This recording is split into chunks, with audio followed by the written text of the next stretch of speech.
रोहित भाई, आज का दिन इतना बेकार गया क्या बताऊं। सुबह सुबह कस्टमर आता है, सामान सब निकलवा लेता है, फिर बाद में पैसे देने में ड्रामा। इतने घट जा रहे भाई। इतने थोड़ा सा बाकी रख लो, शाम को दे दूंगा, कल आऊंगा दे दूंगा। दिमाग खराब करके रख दिया। अब बताओ यार, अगर कस्टमर मटेरियल लिखवाता है, उसे ना निकाल करके दो, पहले पैसे मांग लो, बुरा लग जाता है। बाद में हमारा इतना समय बर्बाद हो जाता है। समझ ही नहीं आता है क्या करूं। दोस्तों, मुझे पूर्ण विश्वास है कि आप भी अपनी दुकान पर इस प्रॉब्लम को जरूर फेस कर रहे होंगे, इसीलिए इस वीडियो को पूरा एंड तक जरूर देखें। इस वीडियो में हम लोग इस प्रॉब्लम के सॉल्यूशन को फिगर आउट करेंगे, क्या है इसका सॉल्यूशन, कैसे कस्टमर को डील करना चाहिए, उसके बारे में हम लोग चर्चा करेंगे। और अभी तक आपने हमारे चैनल को सब्सक्राइब नहीं किया है तो कृपया हमारे चैनल को सब्सक्राइब कर लें। साथ ही हमारा मेंबरशिप सेक्शन भी अनलॉक हो चुका है। उसमें बहुत सारे लेवल्स हैं, सिल्वर, गोल्ड, प्लेटिनम, इस प्रकार से। तो आप जाकर के एक बार मेंबरशिप सेक्शन को जरूर विजिट करें। मेंबरशिप सेक्शन में आपको कुछ बिजनेस से रिलेटेड सीक्रेट वहाँ बातें होती हैं। वहाँ पर कुछ भी जो भी हम लोग बाहर बात नहीं कर सकते हैं, नॉर्मल वीडियोज में नहीं कर सकते हैं, वो एक्सक्लूसिव कंटेंट मेंबरशिप सेक्शन में ही केवल अपलोड होगा। तो आपसे रिक्वेस्ट है कि आप हमारा मेंबरशिप भी जरूर लें। चलिए वीडियो को शुरू करते हैं दोस्तों। दोस्तों, सबसे पहला केस क्या हो सकता है। आपके पास कोई कस्टमर आएगा जो आपका पुराना कस्टमर है, जान पहचान का कस्टमर है। आपके पास आएगा, बोलेगा भैया ये सारा सामान है, आप निकाल दीजिए। तो यहाँ पर दोस्तों आपको पेमेंट के लिए पहले नहीं बोलना है कि भैया पहले पेमेंट कर दो फिर मैं सामान निकालूंगा। क्यों? क्योंकि आपका रेगुलर का कस्टमर है, हमेशा आता जाता रहता है। हो सकता है उसे बुरा लग जाए तो आपके साथ रिलेशन खराब हो सकता है। और आप उसे चूंकि काफ़ी समय से अगर जान रहे होंगे तो आपको धीरे धीरे सब पता चल जाता है कि कहाँ घर है, कहाँ का रहने वाला है, कैसा व्यक्ति है, किस प्रकार का नेचर है।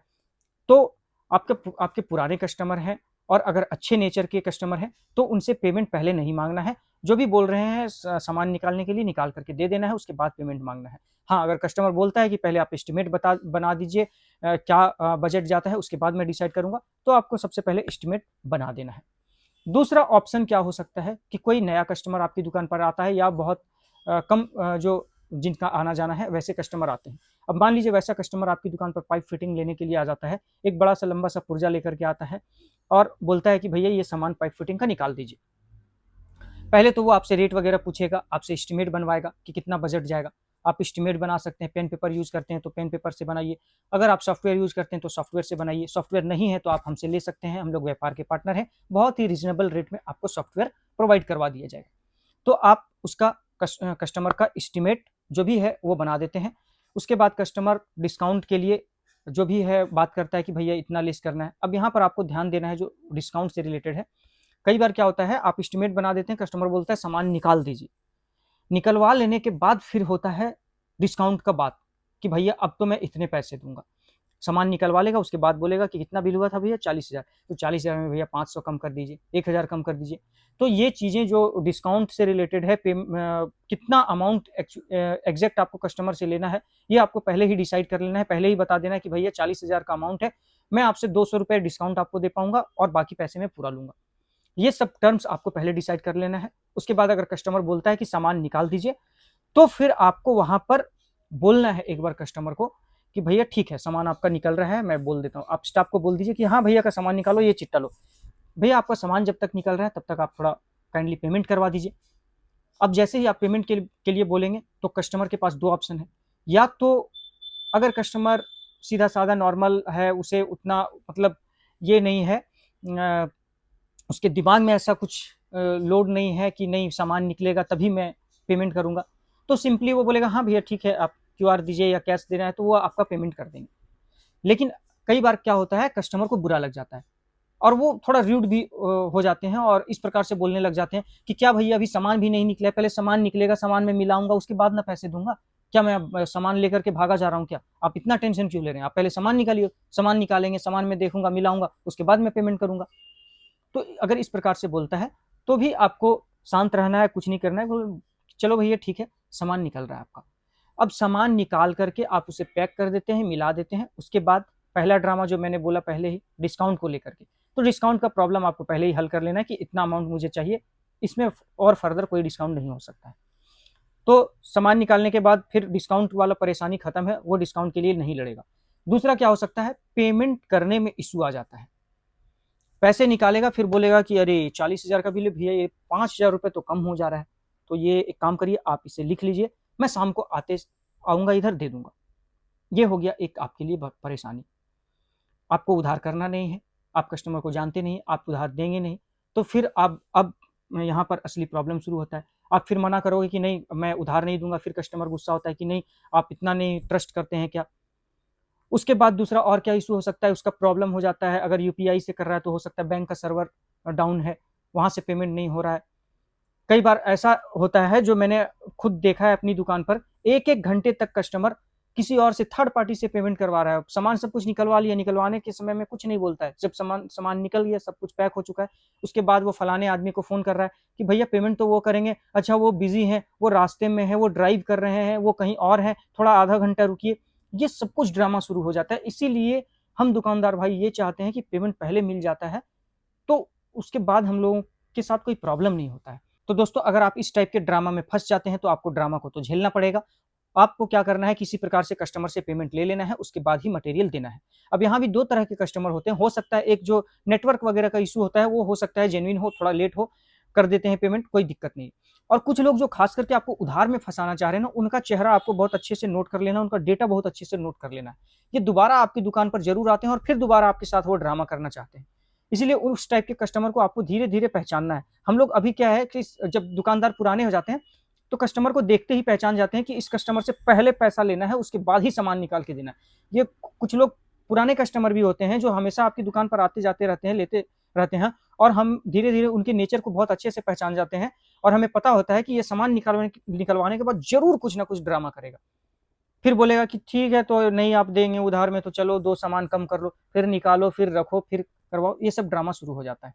इसीलिए आपको धीरे-धीरे कस्टमर को पहचानना है, सीखना है, कस्टमर के डेटा को धीरे-धीरे अपने दिमाग में फीड करना है कि ये कस्टमर इस टाइप का है। तीसरा ऑप्शन क्या हो सकता है कि कस्टमर आता है, फिर से दोबारा उसी प्रकार से पुर्जा लेकर के आता है, लिस्ट बनवाता है, आपसे डिस्काउंट वगैरह बात करता है, बोलता है सामान निकाल दीजिए भैया, कितना समय लगेगा सामान निकालने में? आप बोलते हैं कि भैया इसमें आधा घंटा का समय लगेगा। ठीक है भैया एक काम करिए मैं कुछ मुझे मार्केट में काम है, मैं मार्केट में होकर के आता हूँ, आप तब तक सामान निकालिए। तो इस केस में दोस्तों आपको कस्टमर से पहले ही कुछ पैसे माँग लेने हैं। मान लीजिए 40,000 का बिल है तो कम से कम 1000 2000 रुपए तो एडवांस कर दे। तो इस प्रकार से आपको कुछ पैसे एडवांस पहले ले लेने हैं, उसके बाद ही आपको सामान निकालना है। क्यों?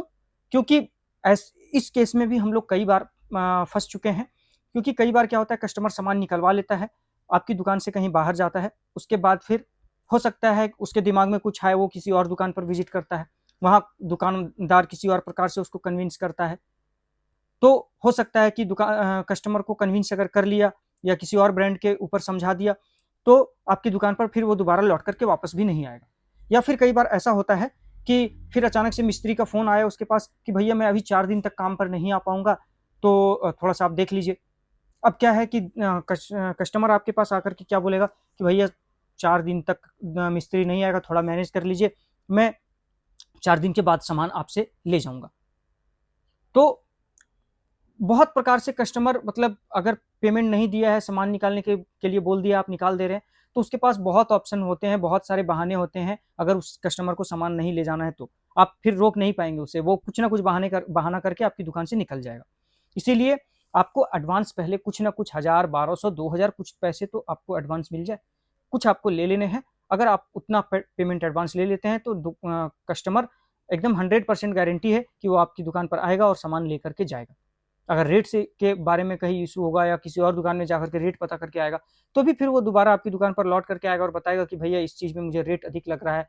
अगली दुकान पे मैं गया था, तो वहाँ उधर ये पता चला है रेट का। तो जो भी है वो फिर आप टेबल पे बैठ करके आप अपना कर सकते हैं, उसका प्रॉब्लम को सॉल्व कर सकते हैं। बट ऐसा तो नहीं होगा कि आपसे सामान निकलवा लिया और सामान ले ही ना, आपका पूरा समय बर्बाद हो जाएगा। तो इसीलिए आपको क्या करना है कि कुछ पेमेंट आपको एडवांस ले लेना है। एक केस और छूट गया था दोस्तों, मैं आपको बता देता हूँ। अगर कस्टमर ने सामान निकलवा लिया है और पैसे भेजने में कुछ इश्यू आ रहा है, जैसे जो बताया मैंने नेटवर्क इश्यू या कुछ भी कर रहा है या बोल रहा है कि उधार आप रख लीजिए और कस्टमर जिद पे है कि नहीं भैया मेरे पास पूरे पैसे हो ही नहीं पा रहे हैं, आपको देना है तो दीजिए नहीं तो आप सामान अपना रख लीजिए। अगर इस प्रकार से रिजिड हो जाता है, तो आपको क्या करना है, आपको लेबर का चार्ज डिडक्ट करना है या आपको लेबर चार्ज कस्टमर से लेना है। क्यों? क्योंकि आपने इतना समय लगाया है सामान को निकालने में, तो उसका लेबर का कॉस्ट कौन भरेगा? कई बार हम लोगों के साथ ऐसा हुआ है कि जब सीमेंट है या टीएमटी है, खास करके उसमें तो और भी ज़्यादा मेहनत लगता है निकालने में। तो कस्टमर ने क्या किया कि टीएमटी वेट करवा लिया, निकलवा लिया और ऑटो में लोड भी हो गया है, सीमेंट भी जो है वो लोड हो चुका है। उसके बाद ड्रामा अननेसेसरी का शुरू हो गया। अब सीमेंट में, टीएमटी में बहुत अच्छा खासा लेबर का कॉस्ट लगता है। तो अगर कस्टमर सामान लेकर के नहीं जाता है, वो बोलता है भैया ठीक है आप उतार करके रख लीजिए। ऐसे कैसे हो सकता है भाई? लेबर का कॉस्ट कौन देगा? तो यहाँ पर हम लोग लेबर का कॉस्ट चार्ज करते हैं कि ठीक है भैया आपको नहीं ले जाना है, आप मत ले जाइए, लेकिन जो आपका मटेरियल लोड करने में, अनलोड करने में लेबर का कॉस्ट लग रहा है, उस लेबर कॉस्ट को आपको बियर करना पड़ेगा। और कई बार हम लोगों ने कस्टमर से ये चार्ज लिया भी है, कस्टमर ने चार्ज दिया भी है। क्यों दिया है? क्योंकि मेरा गलती नहीं है, कस्टमर का गलती है। कस्टमर को ये पहले सोचना चाहिए कि उसके पास पूरे पैसे है या नहीं है, या कैसे पेमेंट करेगा, उधार में रखूंगा या नहीं रखूंगा, इसके बारे में पहले ही डिस्कस होना चाहिए। तो फिर वहाँ कुछ समझदार कस्टमर होते हैं, अगर जेन्युइन प्रॉब्लम होता है तो बोलते हैं ठीक है भैया अभी मेरे पास जेन्युइन प्रॉब्लम है, नहीं हो पा रहा है, आप लेबर का पैसा आप ले लीजिए, काट लीजिए। कुछ लोग जिद्दी होते हैं, वो तो लेबर का पैसा भी नहीं देना चाहते हैं, मटेरियल भी उतार करके रखना चाहते हैं, आपका 2 घंटा समय भी बर्बाद करना चाहते हैं। तो उस टाइप के कस्टमर को आप बड़े अच्छे से पहचान करके रखिए। खास करके अगर आपके घर के आसपास के हैं, लोकल हैं, अड़ोस पड़ोस के हैं, तो उनको तो और अच्छे से आप पहचान करके रखिए। और दोबारा जब भी आपकी दुकान पर आते हैं, आपको पहले पेमेंट करवाना है, तभी मटेरियल देना है। बाकी अगर एक जनरल फार्मूला, हम लोग को लगता है कि हम लोग एक जनरल फार्मूला लगा लें कि नहीं पहले हमेशा पेमेंट एडवांस लेना है, उसके बाद ही मटेरियल निकालना है। कई बड़े दुकानों में ऐसा होता भी है, बड़े टाउन्स में ऐसा भी होता भी है कि आप बिलिंग काउंटर पे जाते हैं, पहले आप अपना बिल करवाते हैं, आप वहाँ पेमेंट करके आप चिट्टा निकलवाते हैं, बिल निकलवाते हैं, उसके बाद ही आपको मटेरियल डिस्पैच किया जाता है। आप बिलिंग निकाल कर, बिल लेकर के आप वो डिस्पैच काउंटर पर देते हैं, फिर वहाँ से मटेरियल आपको डिस्पैच किया जाता है। लेकिन दोस्तों गांव में या छोटे शहरों में ये सब कर पाना पॉसिबल नहीं है। ये सब पैतरा अगर आप अपनी दुकान में लगाने का सोच रहे हैं तो कस्टमर आपका खराब होगा, आपका रिलेशन कस्टमर के साथ खराब होगा। इसीलिए ये सुझाव तो मैं बिल्कुल भी नहीं दूंगा कि आपको हमेशा पेमेंट पहले एडवांस में ले लेना है तभी मटेरियल निकालना है। बट आपको सावधान रहना है कि किस कस्टमर के साथ कैसे डील करना है। समय के साथ धीरे धीरे आपको पता चलना चाहिए कि कौन सा कस्टमर है वो फ्रॉड है, वो हर बार ऐसा करता है कि मटेरियल निकलवा लेता है, नहीं लेकर के जाता है, पेमेंट करने में इशू करता है। ये आपको धीरे धीरे समय के साथ पहचानना पड़ेगा। और खास करके नए कस्टमर के साथ आपको सावधान रहना है। उस प्रकार से अगर कुछ इशू आ जाता है कि पेमेंट नहीं कर रहा है कस्टमर, तो आपको लेबर का कॉस्ट कस्टमर से बोलना है कि भैया आपको लेबर का कॉस्ट पेमेंट करना पड़ेगा। कई बार ऐसा होता है कि कस्टमर पेमेंट कर देता है, कुछ कैश आपको पकड़ा देगा। जो कस्टमर खास करके फ्रॉड होते हैं ना, वो इसी प्रकार से करते हैं। मान लीजिए 40,000 का बिल है, 25,000 रुपया तुरंत आपके टेबल पर रख देंगे, 10,000 रुपया तुरंत आपको ऑनलाइन ट्रांसफर कर देंगे। उसके बाद बाकी के बचे अमाउंट में वो ड्रामा शुरू होगा, और 2 घंटा ड्रामा चलता रहेगा दुकान में। कभी इन होगा, कभी बाहर जाएगा, कभी इससे बात करेगा, कभी उससे बात करेगा। तो उस टाइप के कस्टमर को आपको बहुत अच्छे से पहचानना है, उस टाइप के कस्टमर से आपको सावधान रहना है, और उनके लिए आपको सख्त नियम पालन करना है। उनके साथ कोई आपको ये नहीं कि आपको ये नहीं सोचना है कि मेरा कस्टमर खराब हो जाएगा या कुछ होगा। कुछ कस्टमर जेन्युइनली खराब होते ही हैं, उनको किसी भी दुकान में इज्जत नहीं मिलता है। आप उसके लिए टेंशन फ्री रहें कि मेरे साथ, मैं उसके साथ गलत कर रहा हूँ, ऐसा कुछ नहीं होता है। कुछ कस्टमर उस टाइप से होते ही हैं। तो इस वीडियो को दोस्तों यहीं एंड करते हैं। आई होप आपको ये वीडियो पसंद आया होगा। कुछ चीज़ अगर कमी लग रहा है, कुछ पॉइंट्स मिस हो रहा है, कमेंट सेक्शन में आपसे रिक्वेस्ट है आप ज़रूर बताएं। नेक्स्ट वीडियो में उन चीज़ों को इंक्लूड करेंगे। Thank you so much for watching.